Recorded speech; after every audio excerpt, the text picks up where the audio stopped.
नमस्कार मित्रांनो, स्वागत आहे सर्वांचं ॲग्रिकल्चर इंडिया ब्लॉग ह्या यूट्यूब चॅनलमध्ये. तर पहा मित्रांनो, आज आपण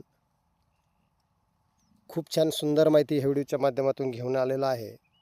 ती म्हणजे ऊसाची जाडी वाढवण्यासाठी काय उपाय करावे त्या संदर्भातली माहिती पाहणार आहोत. तर अनेक शेतकरी बांधवांना प्रश्न पडतो की ऊसाची लांबी तर वाढते पण जाडी का वाढत नाही. ऊसाची जाडी कमी असेल तर त्याचे थेट परिणाम उत्पन्नावर होतात आणि वजनावर होतात.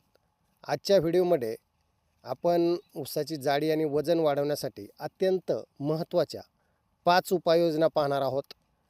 तर त्यासाठी मित्रांनो, आपणाला हा व्हिडिओ शेवटपर्यंत पाहायचा आहे.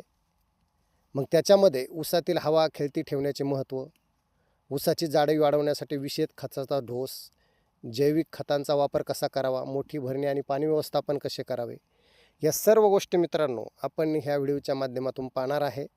तर त्यासाठी मित्रांनो आपल्याला हा व्हिडिओ शेवटपर्यंत पाहायचा आहे. नवीन असेल तर चॅनलला सबस्क्राईब करायचं आहे आणि आपल्या इतर बांधवांनासुद्धा हा व्हिडिओ शेअर करायचा आहे. आणि मित्रांनो, व्हिडिओ आवडलास तर लाईक आणि कमेंट शेअर सबस्क्राईब करायला विसरू नका. तर चला मित्रांनो, खूप छान सुंदर माहिती आपण ह्या व्हिडिओच्या माध्यमातून पाहू.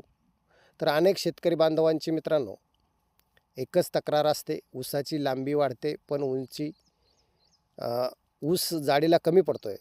जर ऊस बारीक राहिला तर त्याचे वजन घटते आणि पर्यायानं आपल्या उत्पादनावरती मित्रांनो कमी होते, परिणाम होतो.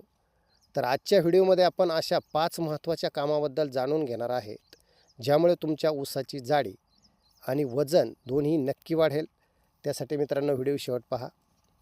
पहिली गोष्ट खूप महत्त्वाची आहे मित्रांनो, ती म्हणजे जर आपला ऊस 5 ते 6 महिने वयाचा असेल तर मित्रांनो काय करायचं आहे, 5 ते 6 महिने वयाचा जर ऊस झालेला असेल तर खालचा जो वाळलेला पाला किंवा पाचट असतं ते काढणे खूप गरजेचं आहे. तर त्याच्यामुळे मित्रांनो काय फायदा होतो पहा, यामुळे ऊसाच्या कांड्यांना थेट सूर्यप्रकाश मिळतो आणि हवा खेळती राहते आणि सूर्यप्रकाशामुळे प्रकाश संश्लेषण प्रक्रिया जी आहे ती वेगाने होते आणि ज्यामुळे ऊसाची जाडी वाढण्यास मदत होते. ही खूप महत्त्वाचा पर्याय आहे मित्रांनो. दुसरी गोष्ट, जाडीसाठी विशेष जे खताचा ढोस आहे ते आपण पाहूया मित्रांनो. तर मित्रांनो, ऊसाची जाडीसाठी नुसते युरिया देऊन चालत नाही, आपल्याला सूक्ष्म अन्नद्रव्यांची जोड द्यावी लागते. त्याच्यामध्ये आता एक प्रति एकरी ढोस कशा पद्धतीने आहे तो आपण पाहूया. तर मित्रांनो काय करायचे बघा, अमोनियम सल्फेट 8 ते 10 किलो आणि मॅग्नेशियम सल्फेट 10 किलो आणि कॅल्शियम नायट्रेट 7 ते 10 किलो आणि बोरान 2 किलो हे प्रति एकरी ढोस आहे मित्रांनो. तर हा आपल्याला प्रति एकरी ढोस द्यायचा आहे. आता ह्या ढोसमुळं आपल्या ऊसाला काय फायदा होणार आहे ते पाहूया. तर हे ढोस ऊसाच्या कांड्या भरण्याच्या काळात दिल्यास मित्रांनो ऊसाचं वजन आणि जाडी झपाट्याने वाढते. खूप महत्त्वाचं कार्य असतं पहा मित्रांनो ह्या ढोसचं.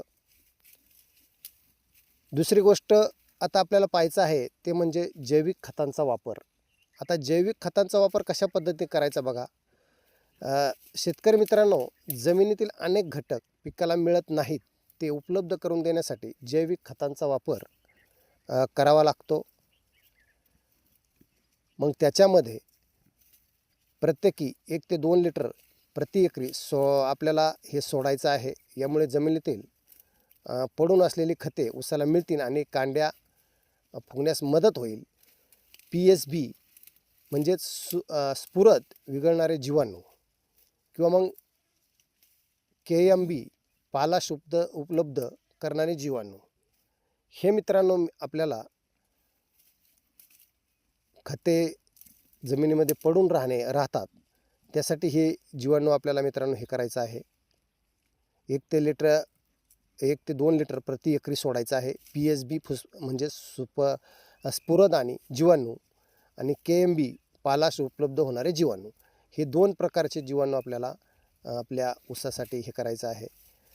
आणि चौथी गोष्ट आहे ते मित्रांनो, मोठी भरणी खूप महत्त्वाची असते. तर त्या मोठ्या भरणीच्या वेळेस ऊसाला योग्य वेळी मातीची भर लावणे म्हणजेच मोठी भरणी करणे अत्यंत तर मित्रांनो, ही मोठी भरणी केल्यामुळे ऊसाच्या मुळांना जास्त जागा मिळते, फुटवे थांबतात आणि पूर्ण ताकद मुख्य ऊसाची जी जाडी आहे वाढवण्यासाठी वापरली जाते. तसेच यामुळे ऊस मित्रांनो खाली लोळत नाही. म्हणजे काय होतं, आपण जर ऊसाची मोठी भरणी केली म्हणजेच आपल्याकडे साध्या भाषेत म्हणतात सरी फोडणे. ही सरी फोडून माती लावण्याचं जर काम जर आपण केलं, तर मित्रांनो याने ऊसाला चांगली भर लागते आणि वाऱ्या वावधानाने, पावसाने आपला ऊस खाली लोळू शकत नाही किंवा पडू शकत नाही आणि ऊस पडल्यामुळे मित्रांनो ऊसाची वाढ खुंटते आणि मग ऊसाचा नासधूस होतो. त्याच्यामुळे ही मोठी भरणी योग्य वेळी करणं खूप गरजेचं आहे. योग्य वेळी म्हणजे ज्यावेळेस पावसाळा मित्रांनो आता सुरू होणार आहे, त्याच्या अगोदर एक 15-20 दिवस आपण जर ही मोठी भरणी करून त्याला 1-2 पाणी देऊन सरी जर आपली आवळून पॅक झाली, तर मित्रांनो शक्यता वाऱ्याने जास्त पावसाच्या ह्याने ऊस पडू शकत नाही. त्याच्यामुळे ही मोठी भरणी करणं खूप गरजेचं आहे. आता मित्रांनो 5वी जी महत्त्वाची गोष्ट आहे, ती आपण आता व्हिडिओच्या माध्यमातून पाहणार आहे. तर ऊसाला पाणी देताना मित्रांनो कसं द्यायचं बघा. ऊसाला पाणी देताना ते नियमित द्या, पण वापसा आणि ऊसाची स्थिती, अवस्था पाहून द्या. नाहीतर नुसतंच पाणी द्यायचं, सारखंच वल्ल्यात पाणी सोडायचं आहे, सारखंच वल्ल्यात पाणी सोडायचं, ते सुद्धा मित्रांनो ऊसाला चालत नाही. त्याच्यामुळे वापसा बघून साधारणपणे एकदा पाणी दिल्याच्यानंतर 4-5 दिवसामध्ये आपला ऊस वापसेवरती येऊ शकतो. अशा वेळेस त्याला पाण्याची गरज असते. त्यावेळेस मित्रांनो नेमकं त्याला पाणी दिलं पाहिजे. नाहीतर काय होतं आपल्याकडून मित्रांनो, आता समजा आपण आज ऊस भरलेला आहे, 8 दिवस जर आपण त्याला पाणी दिलं नाही किंवा 15 दिवस जर त्याला पाणी दिलं नाही, तर मित्रांनो आपला त्याच्यामध्ये नुकसान होणार आहे. कारण ऊस सुकणार आहे आणि प्रत्येक वेळेस ऊस सुकल्याच्या नंतर जर पाणी दिलं, तर मित्रांनो त्याचा वाढीवरती खूप मोठा परिणाम होतो. त्याच्यामुळे ऊसाला पाणी देताना नेमकी आपल्या ऊसाला आता पाण्याची गरज आहे का? वापसा झालेली आहे का? अशा पद्धतीचं मित्रांनो पाहूनच आपण त्या ऊसाचं पाणी व्यवस्थापन करणं खूप गरजेचं आहे. ती स्थिती पाहूनच पाणी देणं गरजेचं आहे. अति पाणी किंवा मग खूप जास्त पाणी, जास्त ताण या दोन्ही गोष्टी ऊसाच्या जाडीवर परिणाम करतात मित्रांनो. विशेषतः कांडे सुटण्याच्या काळात पाण्याचा ताण पडू देऊ नका.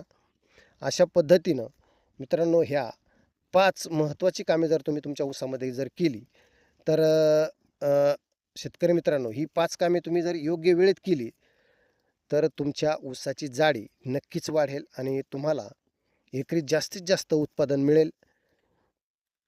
तर याच्यामध्ये आपल्या ऊसामध्ये आपल्याला किती उत्पादन घ्यायचं आहे, ते मित्रांनो आपल्या नियोजनावरती अवलंबून असतं.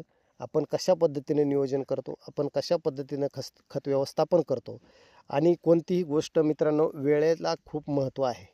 जर समजा आज ऊसाला पाण्याची गरज आहे आणि तुम्ही जर 15 दिवसांनी जर त्या ऊसाला पाणी जर दिलं, तर मित्रांनो तुम्हाला पाहिजे तसं टनेज मिळणार नाही.